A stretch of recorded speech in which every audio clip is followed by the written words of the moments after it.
Assalamualaikum warahmatullahi wabarakatuh. Selamat datang di channel YouTube Egawati Wulansari.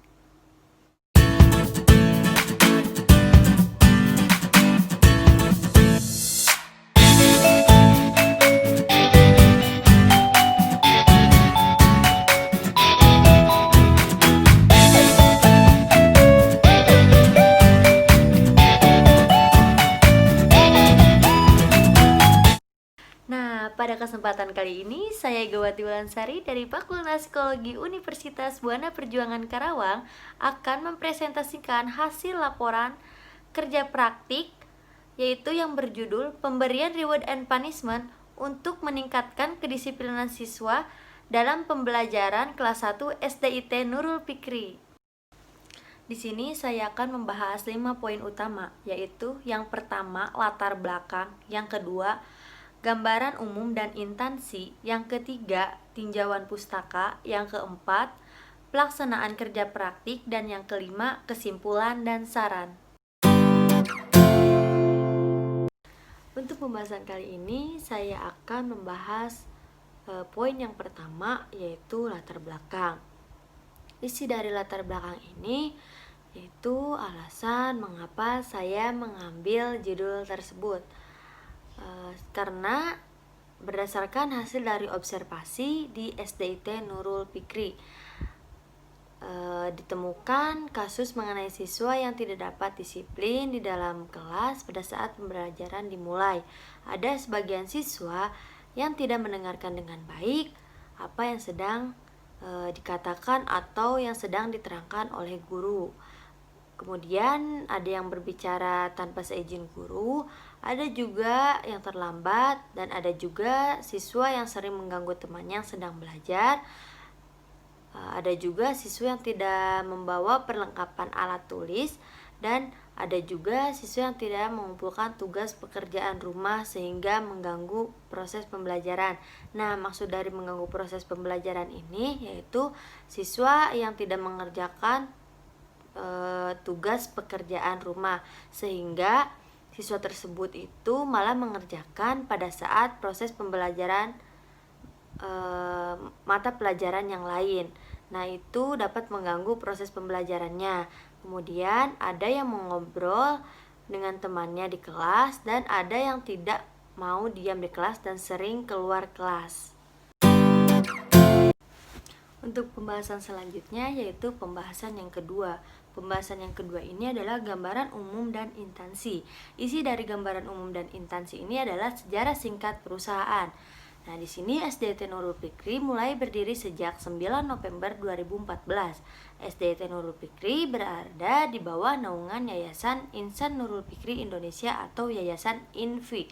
Yayasan yang berkedudukan dan beralamat di Jalan Pancawati nomor 68 RT 2 RW 1 Kecamatan Kelari, Kabupaten Karawang, dengan akta notaris Yayasan nomor 20 tanggal 12 Desember 2014 dan SK Kemenkumham Republik Indonesia nomor AHU 1132 50 10 2014 pada tanggal 30 Desember 2014. Nah, pada awalnya sekolah ini adalah tanah kosong yang berukuran cukup besar. Kemudian dibangunlah SDIT Nurul Fikri. Awalnya sekolah ini hanya memiliki beberapa bangunan saja karena masih terbilang baru. Kemudian sekolah mendirikan bangunan lagi pada tahun 2015.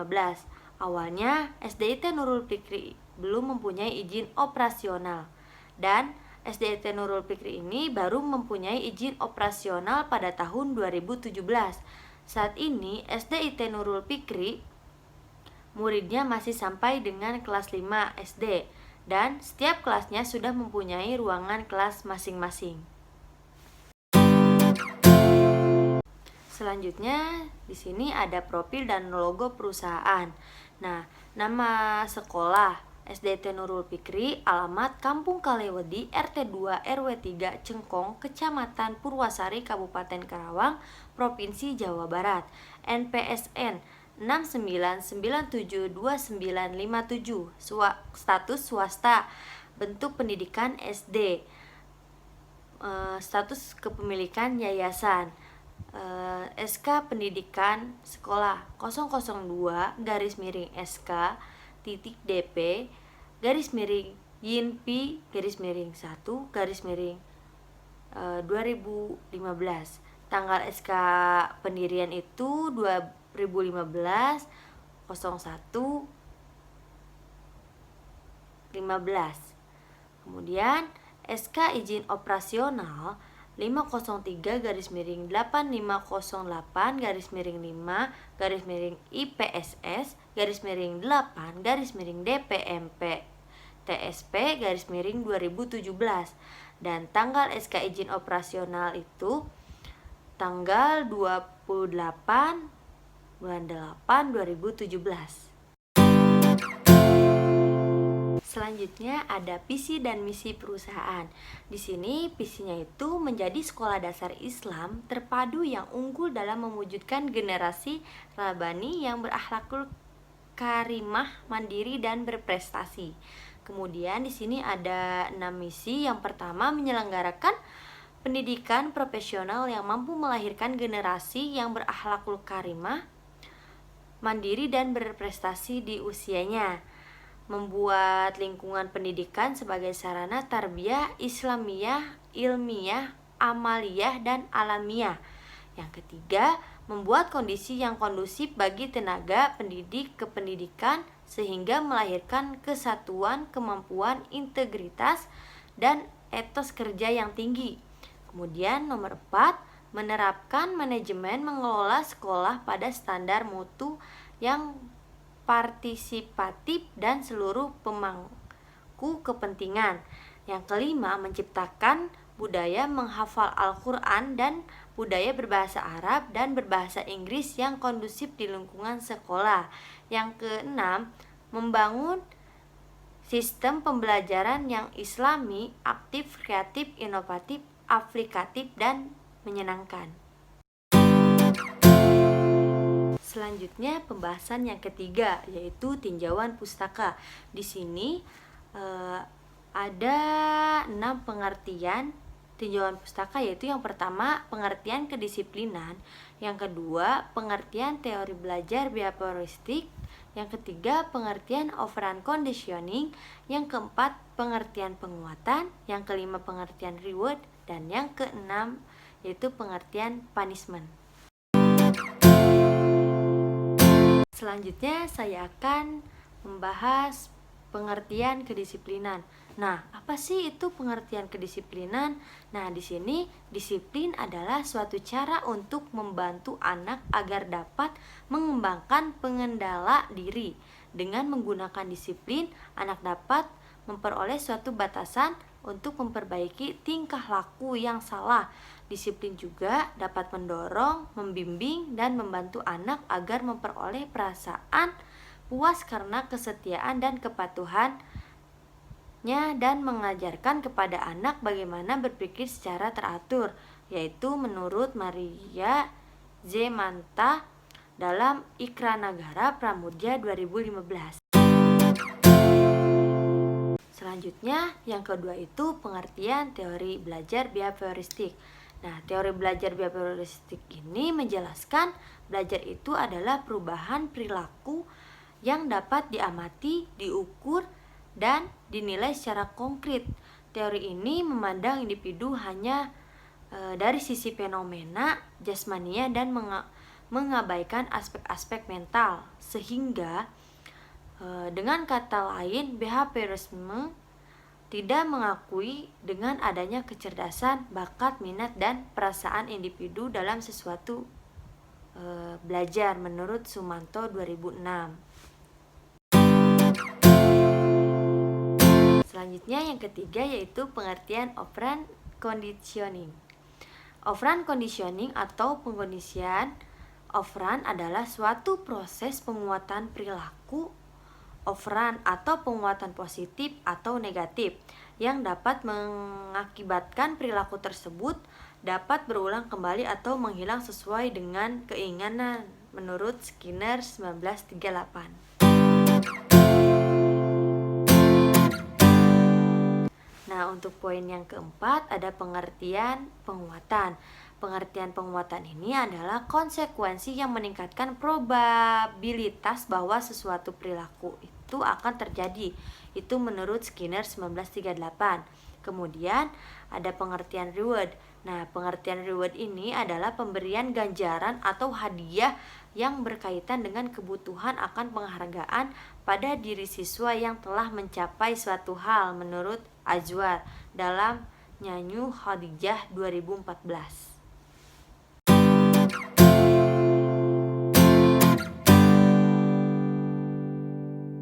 Selanjutnya, pengertian punishment. Pengertian punishment ini merupakan salah satu alat yang digunakan dalam dunia pendidikan. Meskipun punishment mengakibatkan suatu penderitaan bagi penerima hukuman tersebut, namun hal ini juga termasuk alat untuk memotivasi pada siswa untuk belajar. Siswa akan berusaha untuk mengerjakan semua tugas-tugasnya dengan baik agar terhindar dari hukuman, yaitu menurut Malik Fajar 2005.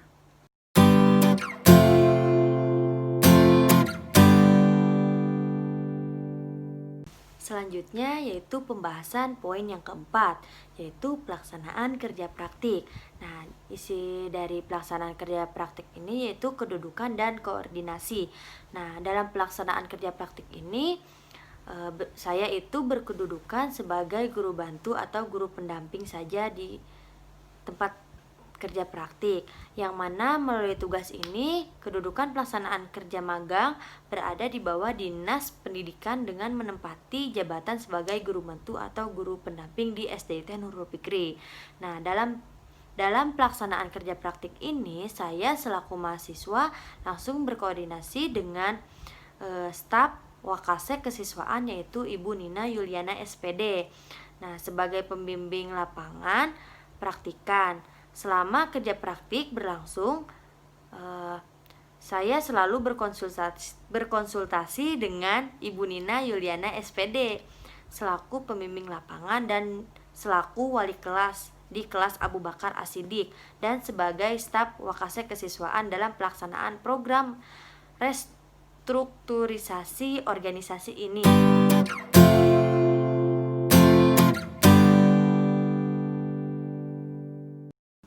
Selanjutnya adapun tugas-tugas yang dilakukan pada saat pelaksanaan kerja praktik. Yang pertama itu saya membantu divisi kedisiplinan menangani siswa yang terlambat. Yang kedua, saya mengejar siswa yang keluar kelas pada saat pembelajaran berlangsung. Yang ketiga, saya menertibkan siswa dari cara berpakaian dan berpenampilan yang sesuai tata tertib sekolah. Yang keempat itu meningkatkan siswa agar selalu membawa perlengkapan alat tulis setiap harinya. Yang kelima itu menangani perselisihan atau berantem antara siswa dengan siswa sekelasnya. Yang keenam itu melakukan observasi dan wawancara terhadap subjek. Yang ketujuh itu setiap hari saya memeriksa kuku siswa dan berbaris sebelum masuk kelas. Yang ke-8, setiap hari setelah istirahat siswa membuang sampah yang ada di dalam kelas. Kemudian yang terakhir, setiap hari Selasa setelah istirahat anak-anak diwajibkan untuk menggosok gigi.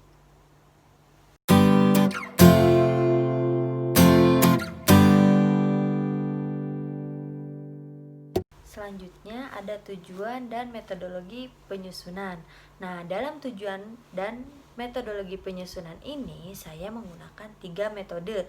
Yang pertama itu yaitu metode observasi, wawancara, dan dokumentasi. Nah, dalam metode observasi ini di sini saya lakukan kepada 3 subjek yang saya jadikan sebagai sampel melalui observasi secara tidak langsung, yaitu melalui bentuk tabel sebelum dan sesudah yang dilakukan siswa yang berdisiplin. Kemudian ada wawancara.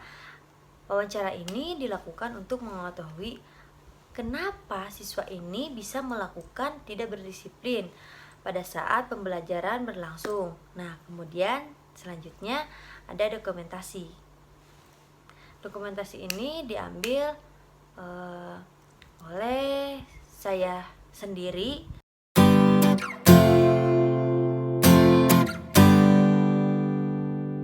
Kemudian selanjutnya ada kegiatan pada saat pendampingan. Nah, yang pertama itu saya sedang melakukan hafalan surat-surat pendek. Yang kedua itu sedang membuat kerajinan dari bulu ayam. Kemudian yang ketiga hasil membuat kerajinan. Yang keempat itu sedang membuat kerajinan dari kulit telur. Nah, yang kelima yaitu sedang melaksanakan sholat. Yang keenam itu berbaris sebelum masuk.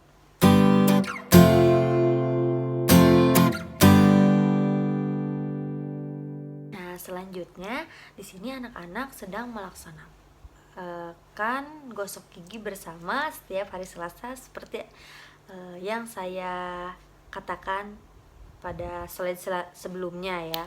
Kemudian anak-anak sedang menulis mata pelajaran BBQ yaitu bahasa Arab. Kemudian yang selanjutnya itu anak-anak sedang membuat kerajinan dari daun sirsak. Nah, yang selanjutnya anak-anak sedang berbaris akan mengaji.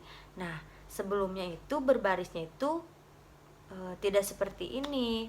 Berbarisnya itu melingkar dan banyak anak-anak yang lari-larian kayak gitu. Nah, setelah saya pendampingan di sana dan alhamdulillahnya anak-anak sudah bisa berdisiplin pada saat mau mengaji gitu kan ke gurunya. Nah, kemudian di sini ada hasil membuat bangun datar.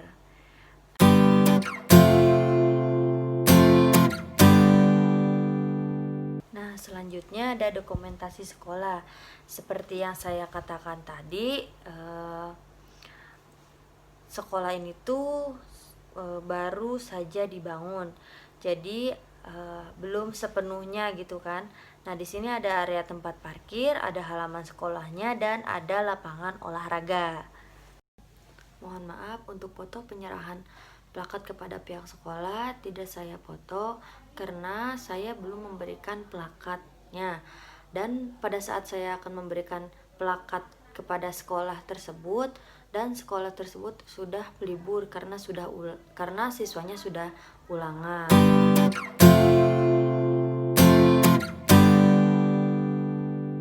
Nah, selanjutnya itu ada permasalahan dan solusi. Permasalahannya itu kurang fokus terhadap subjek. Nah, hal ini dikarenakan dengan banyaknya jumlah siswa kelas 1 Abu Bakar As-Siddiq yang melakukan tidak berdisiplin pada saat pembelajaran berlangsung. Nah, penulis ditugaskan untuk memegang kelas Abu Bakar As-Siddiq oleh wali kelasnya. Dikarenakan guru yang mengajar waktu itu sedang sakit. Nah, kemudian anak-anak kelas Abu Bakar ini sangat antusias sekali kepada penulis ketika penulis mengajar di kelas itu. Maka dari itu menyebabkan penulis dapat fokus terhadap subjek sehingga dapat terbagi ada beberapa subjek yang sudah merasa nyaman dan dekat dengan penulis, dan ada juga yang masih canggung pada penulis.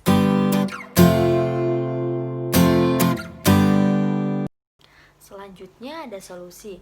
Nah, solusinya menurut penulis itu berusaha lebih dekat dan berinteraksi dengan siswa-siswi di kelas tersebut.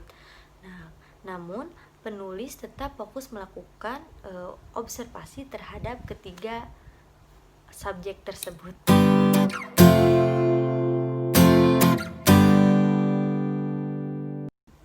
Nah, untuk poin yang terakhir yaitu kesimpulan dan saran. Nah, kesimpulan ini berdasarkan hasil peneliti dan pembahasan dapat disimpulkan bahwa kedisiplinan siswa pada pembelajaran kelas 1 SD Nurul Fikri dapat ditingkatkan melalui pemberian reward and punishment. Nah, reward ini diberikan untuk siswa yang berperilaku berdisiplin dalam pembelajaran. Reward yang diberikan berupa pujian verbal dan non-verbal. Kemudian ada pemberian hadiah, yaitu berupa pemberian alat tulis. Kemudian punishment diberikan kepada siswa yang tidak disiplin dalam pembelajaran. Punishment ini diberikan berupa punishment preventif atau menakut-nakuti dengan kata-kata dan memberikan larangan. Kemudian ada punishment represif, yaitu pemberian tugas. Kemudian ada saran. Nah, saran ini melaksanakan kegiatan kerja praktik dengan penuh rasa tanggung jawab dan disiplin, serta selalu menjunjung tinggi integritas pribadi dan kredibilitas Universitas Buana Perjuangan Karawang, menjadikan program kegiatan kerja praktik sebagai sarana pengaplikasian ilmu yang telah didapat di perkuliahan dan sarana pengenalan dunia kerja yang sebenarnya.